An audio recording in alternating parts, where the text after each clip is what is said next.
orang. Pendeta Hasitongan Kuning Emin 20 orang. Demikian.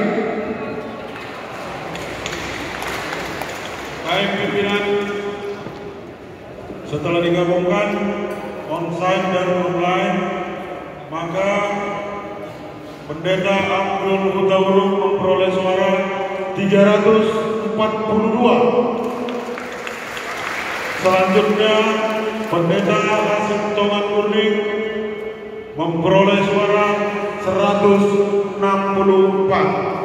Demikian pemungutan suara untuk Bison GKPI 2020-2025. Kami kembalikan ke majelis ketua persidangan. Baik Bapak Ibu, saudara sekalian yang terhormat,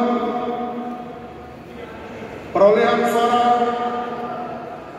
untuk Pendeta Abdul Hutauruk total suara 342, Pendeta Hasitongan Kuning 164 suara, jumlah 506 suara.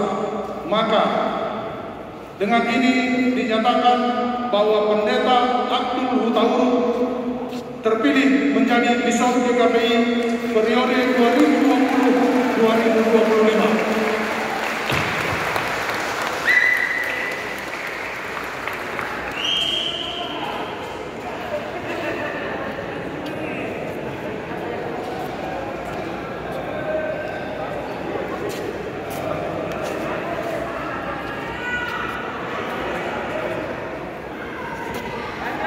Baik, apakah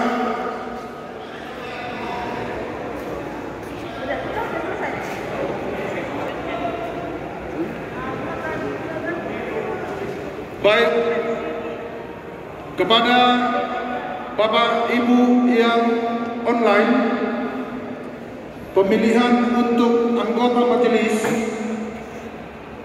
telah tersedia dan telah dibuka.